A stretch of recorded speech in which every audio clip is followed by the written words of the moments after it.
Bwana, karibu katika channel ya TZ Excel. Leo tunakuletea mfululizo wa video tutakazoanza kuzifanya kuanzia wiki inayokuja, na hapa unavyoona kuna mfululizo wa video 5 ambazo zitafundisha mambo ambayo hayajawahi kutokea katika channel yoyote inayofundisha masuala ya TZ Excel kwa Kiswahili, na nikutoe hofu tu kwamba ukitaka kujua mambo haya yote endelea kufuatilia katika channel yetu ya TZ Excel. Tutakuletea yaliyomo kama unavyoona. Kuna jinsi ya kuingiza majina kwa usahihi zaidi katika programu ya Microsoft Excel, na katika majina kuna mambo murwa kadha wa kadha ya kuyafuatilia na kuyajua, namna majina yanavyoandikwa, herufi kubwa, herufi ndogo zote au kubwa zote, namna ya kurekebisha herufi ambazo zimechanganywa katika majina. Labda una database ambayo mtu amekutumia lakini majina yako ovyo randomly put.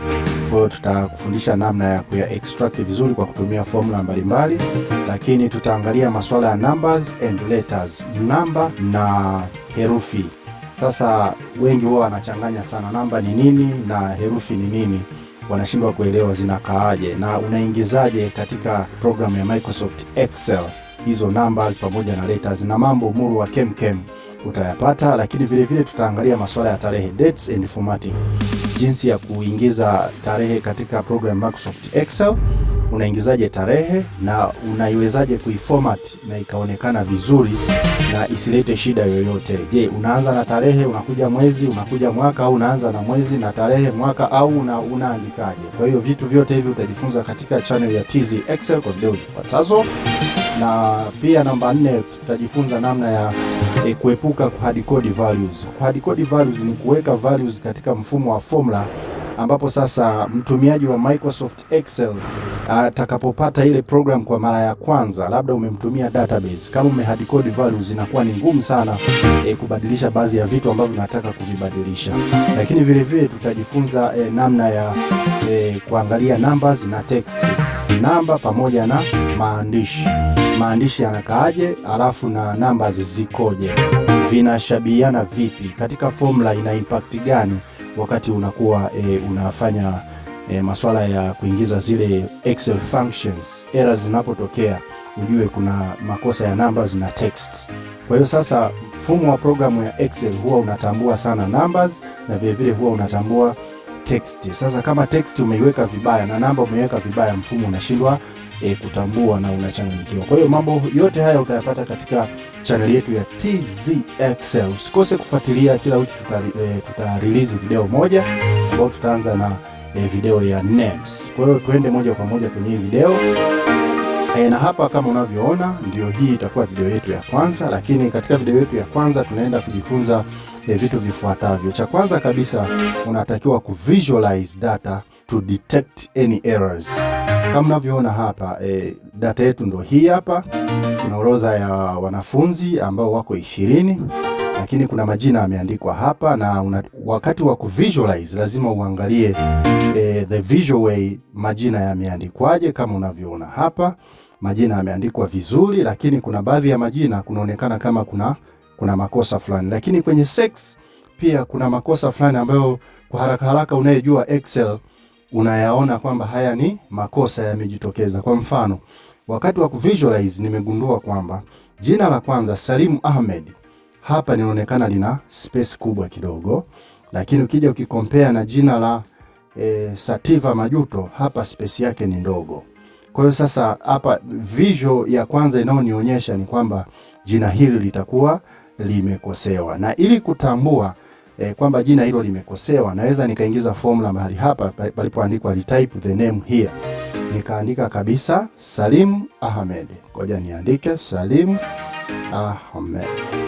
Nikiandika hivi alafu nikaja kuingiza formula hapa ziko tu, nikasema je, seli hii hapa ni sawasawa na seli hii hapa. Nikibonyeza enter inaniambia false, which means kwa mara ya kwanza jina hili haliko sawa na jina hili. Kwa nini? Kwa sababu space ya hapa ni kubwa, lakini space ya hapa kati ya jina la Salim na Ahmed space yake ni ndogo. Kwa hiyo program inaniambia false, maana yake jina la hapa limekosewa. kama limekosewa una recollect vipi?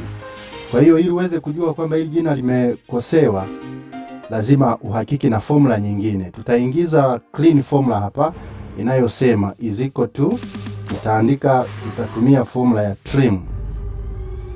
Tutatumia formula ya trim. Tutasema trim what? Trim this cell. Sorry. Ingiza tena is equal to trim then this cell, unabana, control enter. Hapa imetrim vizuri. Je, tukisema tunaingiza tena formula hiyo hiyo kukompea jina hili hapa alafu na jina hili hapa, tuone kama yanashabihiana. Tunasema is equal to, je, hii cell ni sawasawa na hii cell?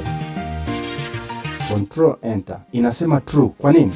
Kwa sababu tayari jina hili hapa hili limesha kuwa sawasawa na hili, kwa sababu tumeondoa space iliyopo hapa. Kwa hiyo tunaweza kudrag hii formula, kudrag kwenda chini kuangalia na majina mengine kama yalivyo, lakini vile vile tunaweza tukadrag na hii hapa kujua kwamba if it is correct. Yes, this one. Huku inasema false kwa sababu huku hakuna majina tulio ya type. Kwa hiyo hivi ndivyo ambavyo unarekebisha majina ambayo yamejikosea.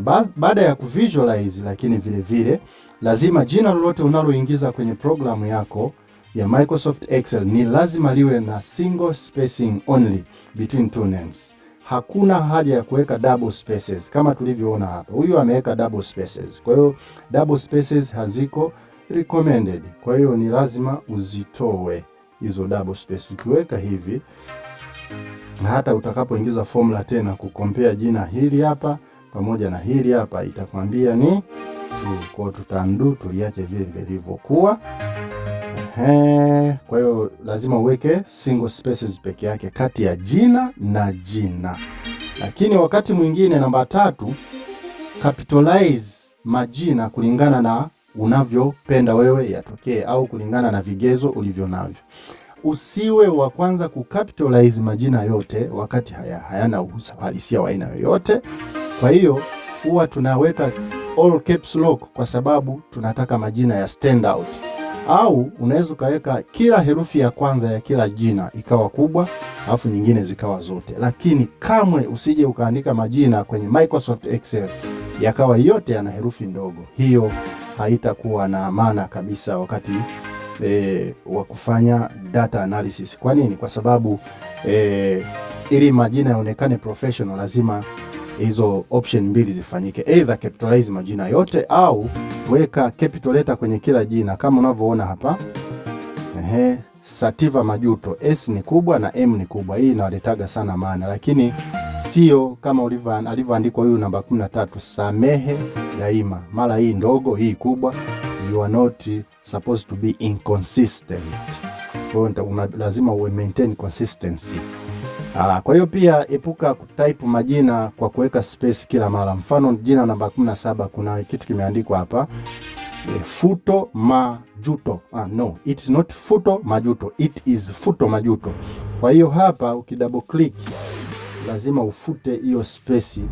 Hii Majuto itasomeke kama jina moja. Kwa hiyo tutaiona hapa inakuwa ni Futo Majuto kwa style hii. Hapo unakuwa ni professional. Lakini pia data hii yetu tumeamua kutumia herufi kubwa zote. Kwa hiyo unatakiwa na wewe utumie herufi kubwa zote. Hii itakusaidia sana.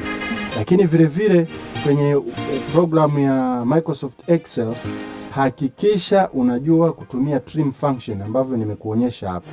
Kwenye haya majina tumetumia trim, alafu tumesema B8 ita trim vitu vingi sana. Vile ambavyo haiwezi kutrim itabidi uende manually, na ndio maana ni muhimu sana kujifunza Microsoft Excel kabla hujaanza kufanya data analysis au data cleaning. Na point ya mwisho kabisa ambayo unatakiwa kuijua, kila jina lazima liwe na unique value, never both. Kwa mfano hapa majina yetu hapa kuna jina peke yake, alafu hapa kuna sex. Lakini huwezi ukasema unaandika jina pamoja na sex. Jina and sex. Usiweke. Hapo unaandika Ahmed, alafu unaandika male. Hilo ni kosa. Kwa hiyo usiandike kama hivi, unakuwa unakosea.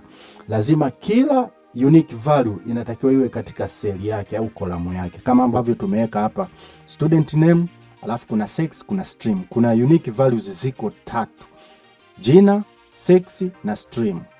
Vile vile kila kitu tunachotaka kukipima tunakiweka kwenye seli yake. Hii itakusaidia sana wakati wa kuingiza function. Mfano hapa tungekuwa tumeweka na sex, kwenye trim function ingetuletea takataka, kitu ambacho hutakiwi kukionyesha katika masuala ya programu yako ya Microsoft Excel kwenye kutengeneza data katika kuandaa kampuni lako au kuandaa taarifa za kampuni lako.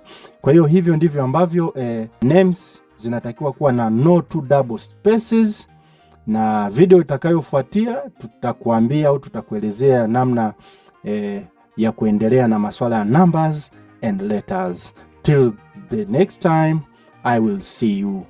Please subscribe to our YouTube channel TZ Excel, kwa sababu tutakuletea mambo mazuri, mambo makali ambayo hakuna channel ambayo inafundisha kwa staili hii. Kwa sasa tupo Tanzania, lakini tunategemea kuexpand katika nchi za East Africa, Kenya, Uganda na Tanzania, lakini tunaendelea kuexpand West Africa, South Africa na maeneo mengine ya bara la Afrika ambako wanazungumza Kiswahili. Kumbuka AI haipo hapa kumreplace mwanadamu. AI ipo kwa ajili ya kumsaidia mwanadamu aweze kufanya kazi vizuri zaidi. Ukiwa na understanding ya Microsoft Excel, uta excel sana katika masuala ya data analysis, na vile vile uta excel sana katika masuala ya programming kupitia masuala ya formulas na kuchakata taarifa mbalimbali katika mifumo ya Excel. Vile vile itakusaidia sana kuexpand knowledge yako kwa kutumia AI katika programu ya Microsoft Excel, lakini ni lazima uwe na underlying understanding ya Microsoft Excel ili uweze kupaa zaidi na kuelewa zaidi. Kwa hiyo till the next time, tafadhali fuatilia ili uweze kujua mambo mazuri, mambo kem katika channel yetu ya TZ Excel. Asanteni sana kwa kuangalia.